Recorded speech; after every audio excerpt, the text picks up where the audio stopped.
السلام عليكم ورحمة الله وبركاته. إن الحمد لله نحمده ونستعينه ونستغفره ونعوذ بالله من شرور أنفسنا ومن سيئات أعمالنا. من يهده الله فلا مضل له ومن يضلل فلا هادي له.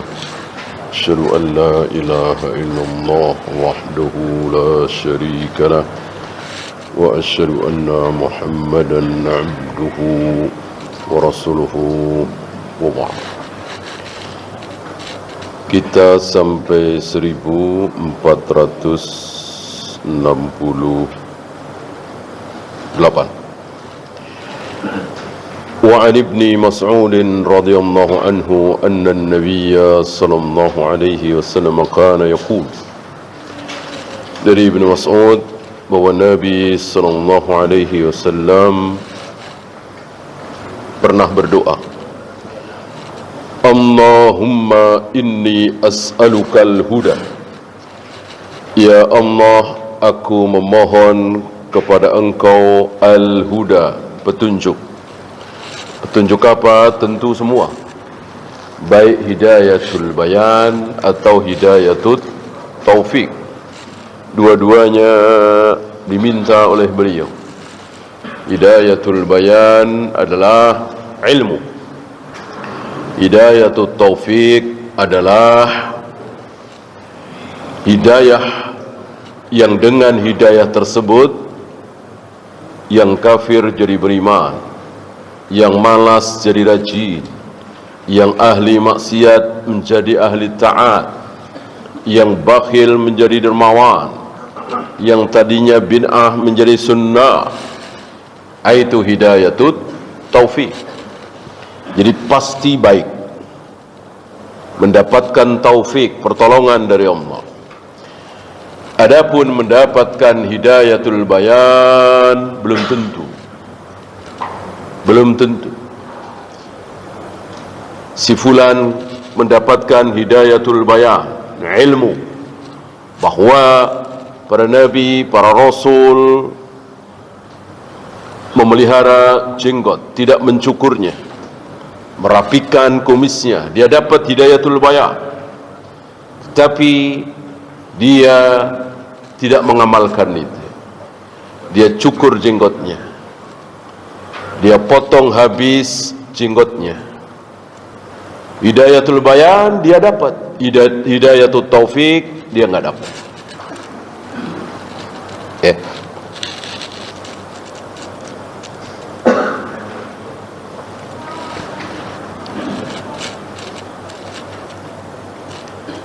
Wattuqa, dan ketakwaan, jauh dari kemaksiatan dan selalu mengamalkan apa? Perintah? Tidak. Karena perintah ada yang wajib, ada yang tidak wajib. Takwa khusus perintah yang wajib.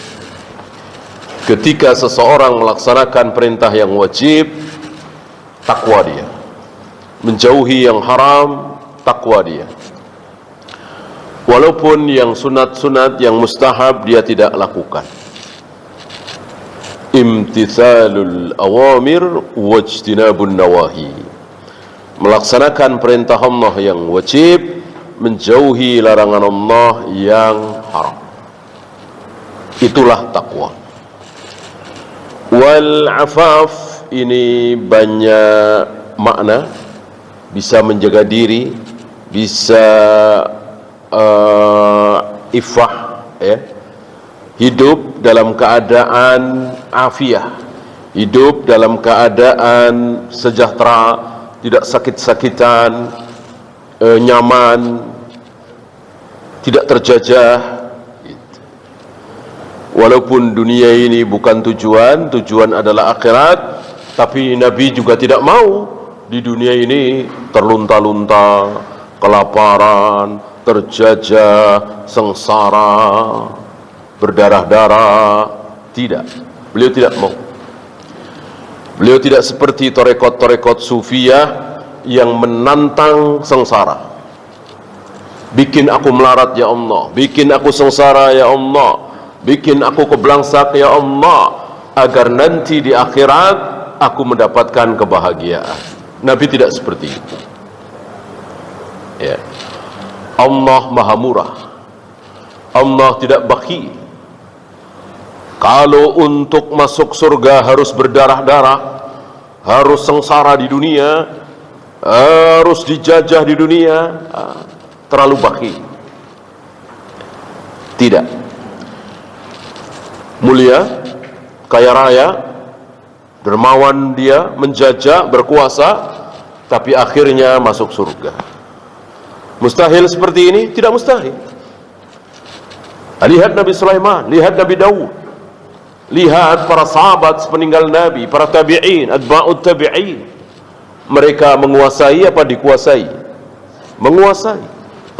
Mereka menjajah apa dijajah? Menjajah. Ya. Nah, kalau tanpa maunya kita, tiba-tiba kita berdarah-darah, tiba-tiba kita sengsara, tiba-tiba kita kelaparan, ya kita sabar. Tapi tidak boleh diminta, gitu ya. Kita minta ya afiah, kita minta ya nyaman, nikmat, kuat, menjajah tadi, bukan dijajah. Yang terakhir, wal gina. Gina bisa berarti kaya, bisa berarti cukup. Karena kalau yang dimaksud kaya itu harus hidup mewah, segala macam dia miliki, tentu tidak harus seperti itu. Berkecukupan. Ya. Tidak perlu minta-minta, tidak perlu ngutang-ngutang. Bahkan bisa membantu sesama. Ya, beliau tidak turunkan fawaid dari hadis ini karena ini merupakan pengulangan dari hadis nomor 71. Kita lanjutkan 1469.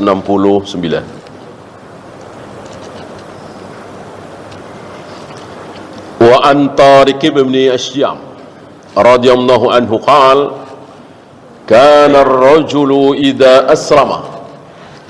Dari Tariq bin Asyam, dia mengatakan apabila ada orang yang baru saja masuk Islam, baca syahadat di hadapan Nabi, masuk Islam, dan tidak sah hari itu kalau tidak di hadapan Nabi, kecuali jauh seperti Raja Najasyi. Maka diam-diam sendiri di dalam kamar baca syahadat, tentu tidak ada yang tahu.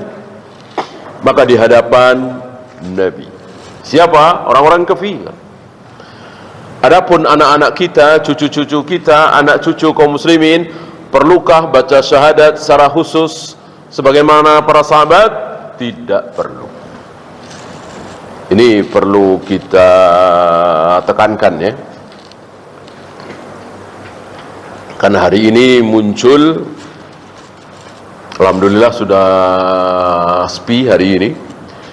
Kira-kira 15 tahun yang lalu, 20 tahun yang lalu muncul aliran yang menipu kaum muslimin dengan mengatakan Islam kita ini tidak sah. Kalau Islam para sahabat sah, kenapa? Baca syahadat secara khusus di hadapan Nabi. Lah kita baca syahadat secara khusus kapan? Kita harus punya satu orang yang kita baca syahadat di hadapan dia. Kalau para sahabat ya Nabi. Kalau kita ya pemimpin kita. Ujung-ujungnya kita disuruh baiat dengan pemimpin mereka baca syahadat. Nah, itu baru sah Islamnya. Ya. Ini jelas sesat dan menyesatkan karena anak-anak para sahabat, anak-anak para tabi'in, cucu-cucu para sahabat, para tabi'in tidak membaca syahadat secara khusus. Yang membaca syahadat secara khusus adalah mantan kafir, orang-orang kafir yang akan masuk Islam. Adapun anak-anak kaum muslimin, otomatis mereka Islam. agama anak mengikuti orang tua. Sama ketika orang tuanya Buddha, anak-anaknya otomatis Buddha. Orang tuanya Hindu, anak-anaknya otomatis ikut Hindu. Dari kecil terus diarahkan ke Hindu, kan begitu. Nah, kita kaum muslimin, kita arahkan anak-anak kita dari TK, SD dan seterusnya untuk baca Al-Quran, untuk ke masjid, sholat berjamaah dan seterusnya. Tidak perlu baca syahadat secara khusus. Ya. Kelompok apa masih ingat? Isa Bugis atau LK, Lembaga Kerasulah, termasuk di dalamnya NII, LDII mungkin ya, menganggap bahwa Islam kita belum sah kalau belum baca syahadat secara khusus di depan amir. Ini orang kafir masuk Islam di zaman Nabi jelas baca syahadat. Kana ar-rajulu idza aslama, apabila ada orang masuk Islam setelah dituntun dengan syahadat, allamahun nabiyyu sallallahu alaihi wasallam as-salah, lalu Nabi mengajarkan orang yang baru saja masuk Islam ini, mengajarkan salat. Baca ini, rukuk begini, sujud begini dan seterusnya. Summa amarahu ayyad'uwa bihaula'il kalimat. Setelah Nabi mengajarkan salat, kemudian Nabi mengajarkan doa. Doa apa doa tersebut? Allahumma gfirli warhamni wa'afini warzuqani. Allahumma gfirli, ya Allah ampunilah aku, warhamni, sayangilah aku, wa'afini, dan afiahkan aku seperti tadi ya, tidak berdarah-darah, tidak kelaparan, tidak sengsara, tidak kebelangsa, walaupun tidak harus kaya raya. Warzuqni, dan berikanlah aku rezeki. Ini 4 doa yang Nabi ajarkan kepada seseorang setelah orang itu masuk Islam dan diajari salat.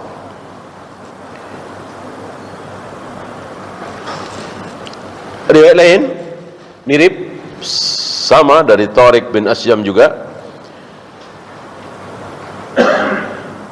annahu sami'a an-nabiyya sallallahu alaihi wasallam ba'atahu rajulun, ada seorang laki-laki mendatangi Nabi sallallahu alaihi wasallam, dia mengatakan, ya Rasulullah, kaifa aqulu hina as'alu rabbi.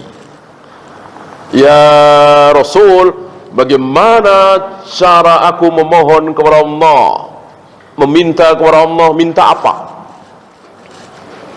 Ini pertanyaan bagus. Pertanyaan bagus. Yang tidak paham akan mengatakan, ngapain nanya? Ya situ pengen apa? Nah, gitu ya. Kenapa mesti nanya? Minta kepada Allah, terserah kamu butuh apa. Justru ini pertanyaan yang bagus, menunjukkan bahwa dia tidak sombong, karena yang paling tahu tentang kebutuhan seorang manusia siapa? Manusia apa Allah? Allah yang menciptakan manusia itu. Yang paling tahu tentang apa yang dibutuhkan oleh motor ini, tentu yang menciptakan motor itu, bukannya motornya sendiri, ya kan? Yang paling tahu apa yang dibutuhkan oleh mobil ini, bensinnya, olinya dan seterusnya, siapa? Yang menciptakan mobil itu. Dia yang paling tahu. Kita ini Allah yang ciptakan. Maka sebetulnya yang paling kita butuhkan itu apa? Allah yang paling tahu, bukan kita. Maka tepat sekali untuk meminta, memohon kepada Allah pakai nanya. Yang baik aku minta apa? Dan dijawab oleh Nabi SAW. Nabi nggak bilang ya terserah engkau pingin apa, iya kan? Dijawab oleh Nabi SAW. Karena yang paling tahu tentang apa yang dibutuhkan oleh manusia adalah Allah. Nah, mari kita lihat, mirip dengan yang tadi ya. Katakan olehmu, berdoalah, Allahumma gfirli warhamni wa'afini warzuqni. Sama. Ya Allah, ampunilah aku, sayangilah aku, afiahkan aku, berikanlah aku rizki. Fa inna haula'i tajma'u laka dunyaka wa akhirataka. Karena hal tersebut, doa-doa tersebut mengumpulkan dua kebaikan. Mengumpulkan dua kebaikan untukmu, yaitu kebaikan dunia dan kebaikan akhirat. Nah, lihat, tetap dua-duanya kita mengharapkan kebaikan, tidak sebagaimana tarekat-tarekat sufiyah seolah di dunia ini tidak boleh ada kebaikan. Kebaikan itu hanya akhirat saja. Itu keliru.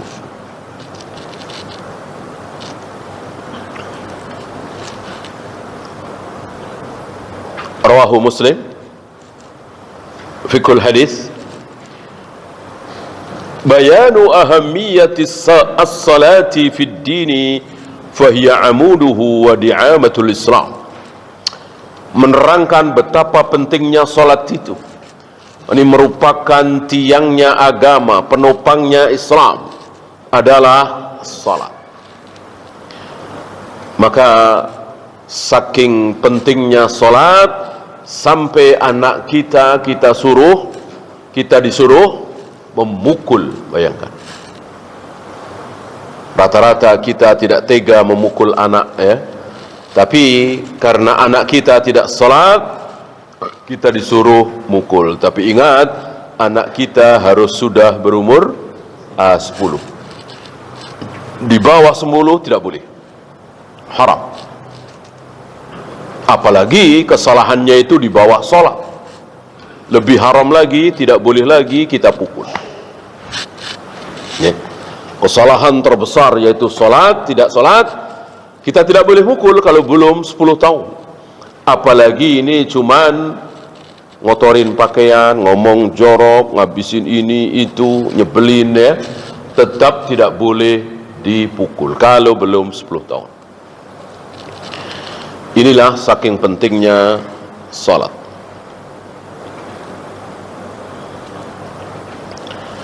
Maka Nabi masih punya harapan terhadap orang yang masih salat, walaupun dia banyak melakukan berbagai macam maksiat.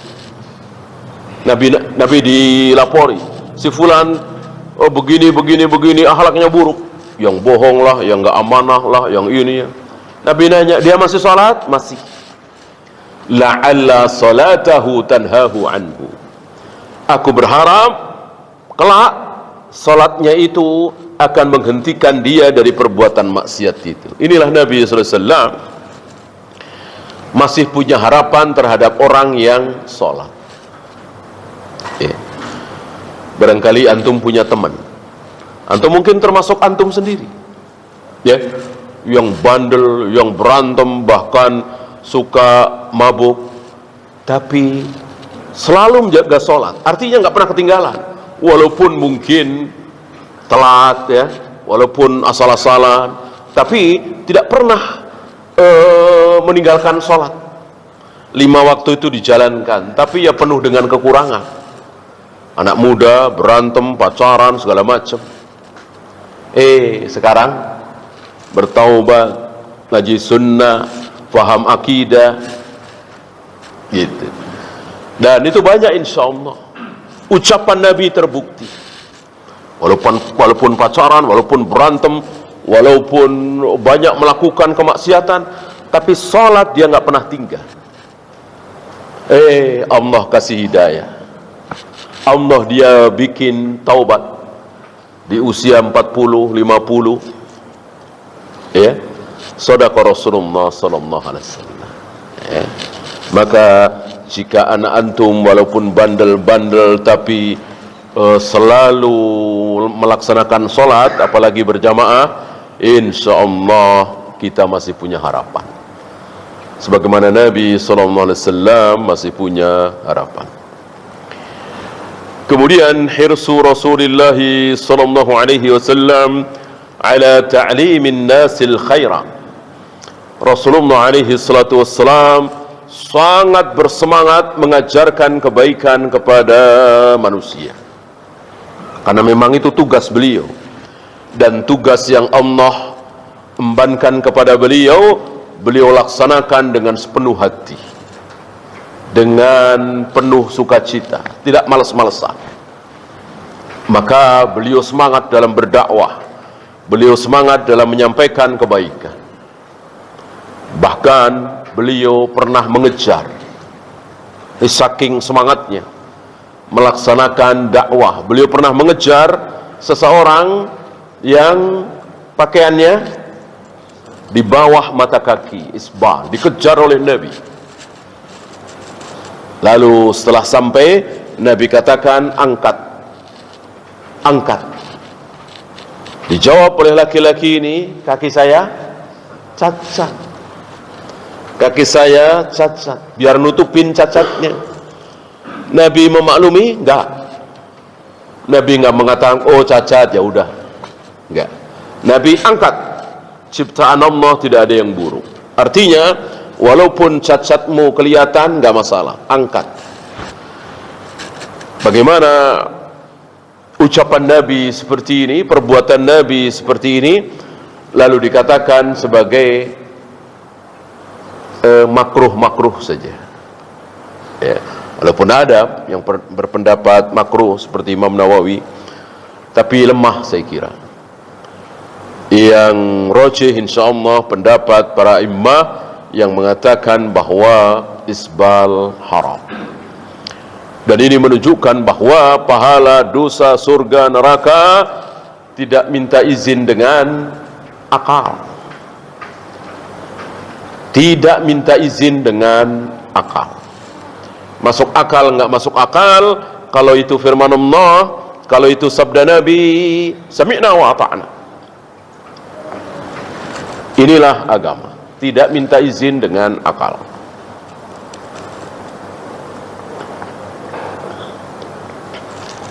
Dan tentu banyak sekali syariat-syariat Islam yang enggak masuk akal. Cuman karena sudah mereka lakukan puluhan tahun, ya enggak kaget. Yang melempar jumroh apa masuk akal? Mencium hajar aswad apa masuk akal? Yang kentut pantatnya, yang diwuduin tangannya, kakinya apa masuk akal? Berapa banyak syariat yang tidak masuk akal, toh dilakukan oleh mereka. Ya, nah karena mereka isbal saja barangkali ya, terus dikatakan nggak masuk akal. I'tiraful 'abdi bidunubihi wastighfaruhu minha sababun lirahmatillah. Seorang hamba yang mengakui dosa-dosanya, memohon ampun kepada Allah atas dosa-dosanya, ini menjadi penyebab datangnya rahmat Allah. Jadi akui. Hakim saja, polisi saja, orang kejam, orang sadis saja, kalau kita mengakui kesalahan kita, insya Allah mereka memaafkan. Asal kita mengakui. Ini Allah Rabbul Alamin. Gak ada yang pemaaf seperti dia. Maka ketika kita mengakui kesalahanku ya Allah, dosaku ya Allah, insya Allah Allah akan ampuni. Dan ini menyebabkan datangnya rahmat Allah. Mengakui dosa.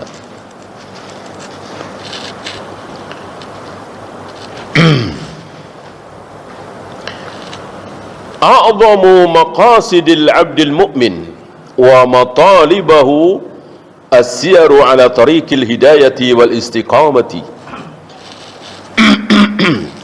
Maksud terbesar seorang hamba, tujuan terbesar seorang hamba yang harus selalu diusahakan oleh seorang hamba adalah berada di jalan hidayah dan istiqamah. Kalau ini sudah tercapai, insya Allah. Ya, ini yang terbesar, berada di jalan hidayah dan kita istiqomah di hidayah itu. Jangan ke kiri, jangan ke kanan, sebagaimana yang digambarkan oleh Nabi SAW. Ada jalan yang lurus, kemudian di kiri kanan ada tembok, kemudian di tembok itu ada pintu-pintu yang tidak ada daun pintunya, ya, seperti gawangan kusen begitu saja, hanya tertutup tirai yang siapapun bisa menyingkap tirai itu, ya. Disuruh apa kita? Kita disuruh berjalan di jalan yang lurus itu. Jangan coba-coba untuk membuka tirai itu, karena ini batas. Tembok kiri kanan ini batas. Jangan dekat-dekat dengan tembok kiri kanan, apalagi coba-coba membuka tirai, apalagi keluar dari jalan lurus itu. Ada teriakan, berjalanlah terus, jangan ke kiri dan jangan ke kanan, jangan mendekati tembok, itu batasan. Dan siapa yang sudah keluar dari jalan itu, coba-coba membuka tirai itu, sulit untuk kembali lagi.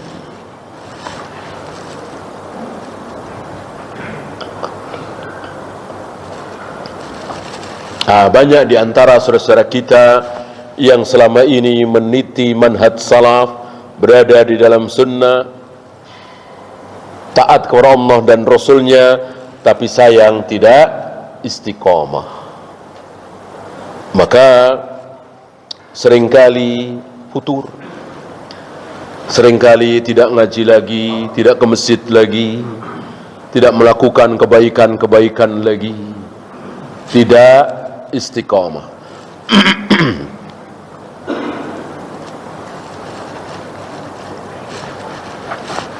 Kemudian taisirur rizki lil abdil mu'min yarihu nafsahu minal hammi bitahsilihi al-musgili anil qiyami bitta'ah.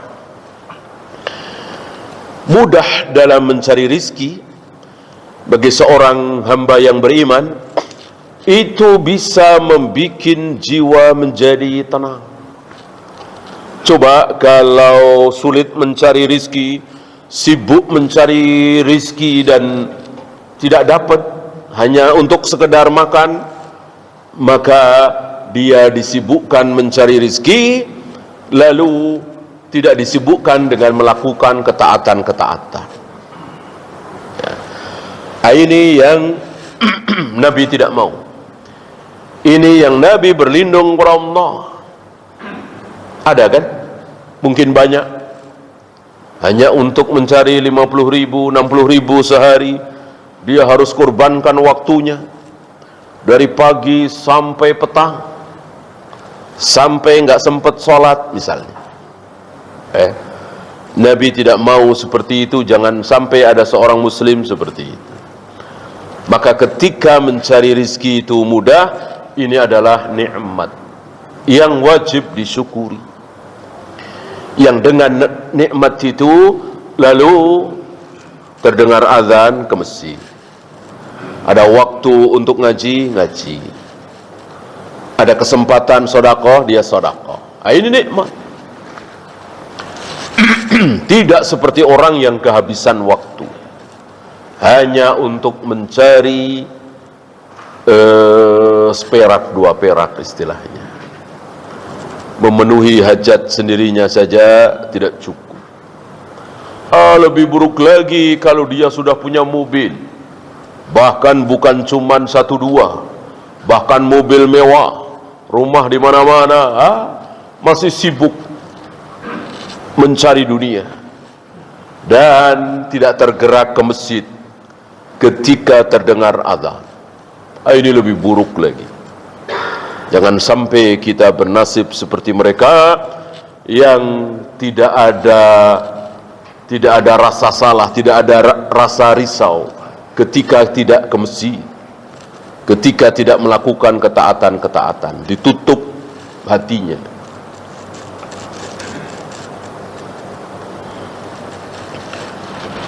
Yang terakhir, yustahabbu lil abdi ayyatluba min rabbihi khairai ad-dunya wal akhirah. Disunahkan bagi seorang hamba untuk memohon kepada Tuhannya, kepada Allah, dua kebaikan. Khairaini, mestinya janinya sini ya, musanna. Kenapa ninya hilang? Karena sebagai mudhof ya. Isim musanna kalau mudhof kan bihadfil nun, nunnya harus dihilangkan. Khairaini mestinya, bukan khairani, karena kan harus mansub, maf'ul bih ya kan. Ayyatluba,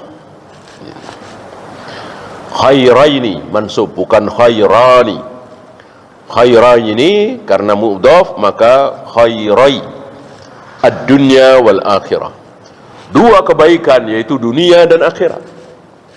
Tidak akhirat saja, tidak dunia saja, dua-duanya ya.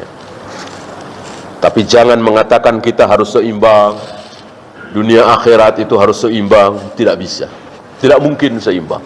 Gimana seimbang? Gimana seimbang? 2 rakaat qobliyah subuh sudah lebih baik dari dunia seisinya. Gimana mau seimbang? Ya nggak mungkin. Bukan seimbang. Kata-kata seimbang tentu tidak benar. Nggak ada apa-apanya dunia itu. Yang benar adalah tetap kita mencari dunia, tetap kita berharap kebaikan dunia. Ya cukup, kaya, sehat, sejahtera, aman. Karena ketika tidak aman, tentu ini juga tidak nikmat. Gempa, banjir, tanah longsor, atau terancam musuh, nggak aman kan? Ini pun tidak kita kehendaki.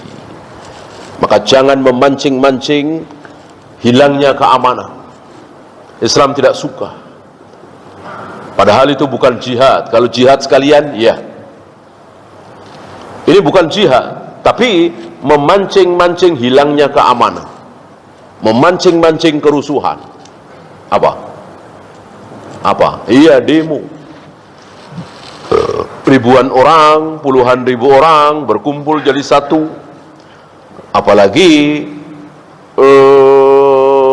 dalam rangka protes terhadap keputusan pemerintah. Ini rawan sekali, sangat rawan sekali. Kalau ada provokator di situ kan mudah sekali. Sesama mereka bawa bom juga misalnya. Untuk memancing kerusuhan gampang sekali. Maka stop ya. Itu bukan cara Islam. Demo-demo seperti itu bukan cara Islam. Nggak ada sunnahnya sama sekali, dan haram tentunya.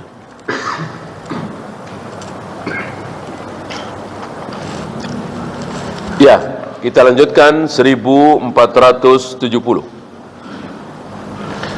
Wa an Abdullah ibn Amr ibn As radhiyallahu anhuma qala, dari Abdullah bin Amr bin As, anak dan bapak ini berbeda. Bapaknya lihai, piawai di medan perang dalam jihad ya, dan juga fasih lidahnya dalam diplomasi. Ingat peristiwa tahkim. Sementara anaknya Abdullah menghabiskan waktu untuk ibadah.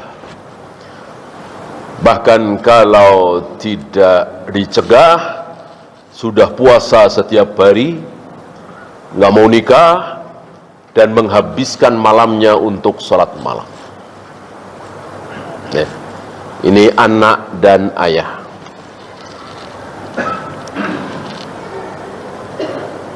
Dia mengatakan, Abdullah bin Amr bin As mengatakan, qala Rasulullah sallallahu alaihi wasallam, bahwa Rasulullah sallallahu alaihi wasallam bersabda, Allahumma musarrifal qulub, Ya Allah yang musarrif, yang mentasrif, yang membolak-balikkan hati.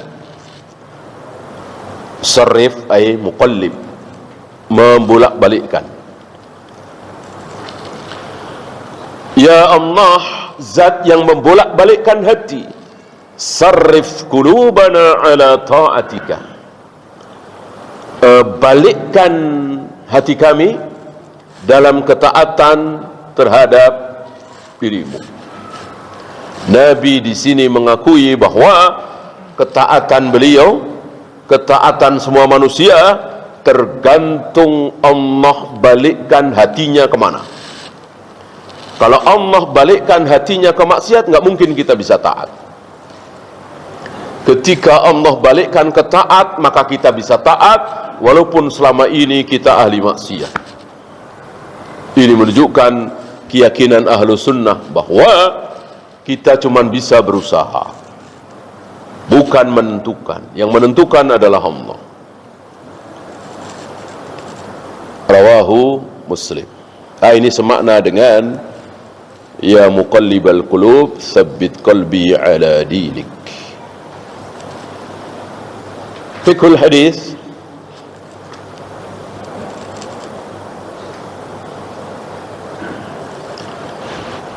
Qulubu bani Adam baina usbu'aini min asabi'ir rahman. Hati kita semua anak Adam ini berada di antara dua jari Allah. Berada di antara dua jari Allah. Tentu tidak boleh kalimat ini kan sabda Nabi ya. Beliau mengeluarkan fawaid ini adalah sabda Nabi. Kita tidak boleh terhadap sabda Nabi ini melebihi Nabi. Apa yang Nabi tidak katakan, diam. Oh, kiasa. Oh, jari yang dimaksud itu bukan jari seperti pengertian kita sehari-hari. Oh, maksud jari itu kehendak Allah. Ini melebihi Nabi SAW. Mana ada Nabi mengatakan seperti itu? Nabi cuma mengatakan bahwa hati kita semua berada di antara dua jari Allah, akan dibolak-balikkan oleh Allah kemanapun terserah Allah. Maka kita mohon doa seperti tadi, sarrif qulubana ala ta'ati, balikkan hati kami di jalan ketaatan kepada Engkau ya Allah. Yuqallibuha kaifa yasha, terserah Allah. Allah bolak-balikkan terserah Allah, bukan terserah kita. Maka kita hanya bisa apa tuh? Bisa berdoa. Tanpa kehendak Allah, sujud satu kali kita nggak akan sanggup. Jangankan 1 rakaat, 2 rakaat, cuman sujud satu kali nggak akan sanggup.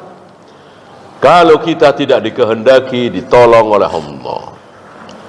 Berarti ketaatan kita selama ini, kesolehan kita selama ini, baca Al-Quran kita, sedekah kita, itu karena ditolong oleh Allah. Apa coba yang akan kita banggakan? Orang itu kehendak Allah, ditolong Allah. Apa yang kita banggakan? Nggak ada. Yang ada kita bersyukur. Ya, tidak membanggakan amal kita. Bangga dari mana? Orang itu kehendak Allah, pertolongan Allah. Bangga dari mana? Ya. Jangan pernah membanggakan amal kita. Yang ada sekali lagi bersyukur. Kemudian yang kedua, yang bagi 'alal 'abdi ayatlubal 'auna minallahi 'alal hidayati wal istiqamati wa 'adamiz zaygh. Wajib bagi seorang hamba memohon al-'aun, pertolongan dari Allah untuk mendapatkan hidayah, mendapatkan istiqamah dan selamat dari kesesatan, kebengkokan, keburukan. Ini adalah dengan cara memohon pertolongan kepada Allah. Maka keliru orang yang mengatakan kalau pengen dapat hidayah nih caranya begini. Kalau pengen dapat hidayah nih, langkah pertama begini, langkah kedua begini, langkah ketiga begini. Dusta, bohong, kadzdzab. Kalau ada caranya dan cara itu benar, ya tinggal sebarkan, orang akan mendapatkan hidayah semua dong. Kalau cara itu benar, tentu yang paling tahu pertama kali adalah Nabi sallallahu alaihi wasallam. Akan Nabi terapkan ke Abu Jahal, Abu Lahab, Abu Thalib. Ternyata tidak bisa kan? Maka nggak ada cara. Karena memang kehendak Allah, ya caranya memohon. Ya, mohon kepada Allah, terus memohon. Apa yang kita bisa amalkan, amalkan. Apa yang kita tidak bisa amalkan, jangan takalluf. Apa ilmu yang sudah sampai ke kita, kita amalkan. Yang kita belum sampai, kita terus cari, terus belajar.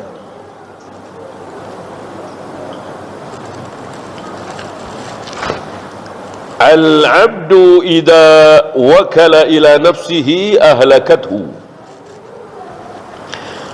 Seorang hamba apabila menyerahkan sesuatu kepada dirinya sendiri, binasa dia.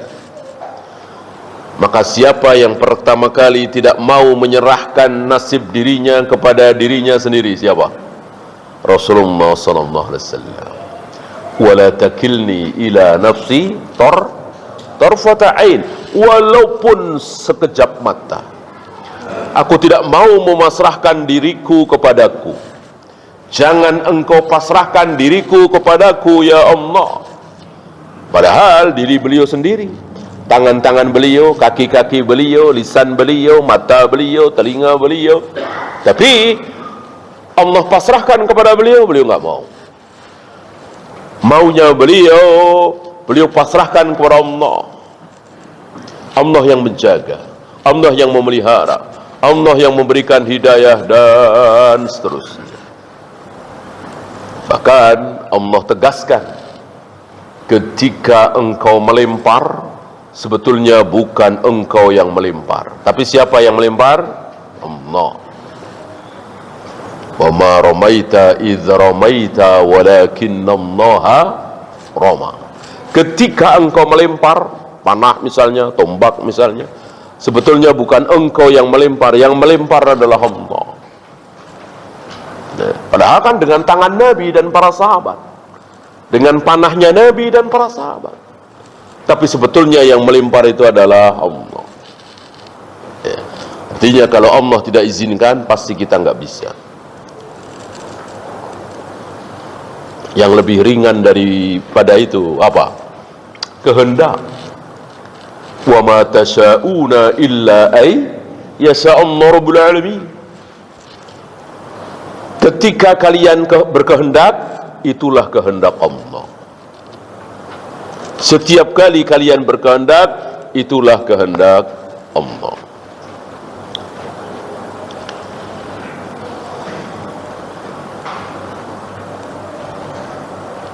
At-taufiqu alla yakilaka Allahu li nafsika tarfata ain.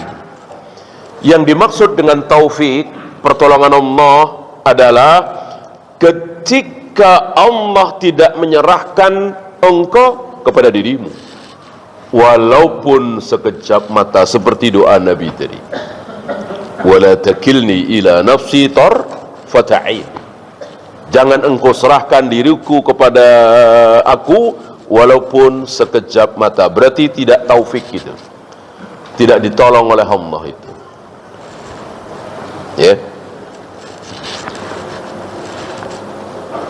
Al-abdul mu'minu yataharran najata wa yasluku asbabaha wa yatruku abwabaha musta'inan billah alladhi biyadihi maqalidu kulli syai'.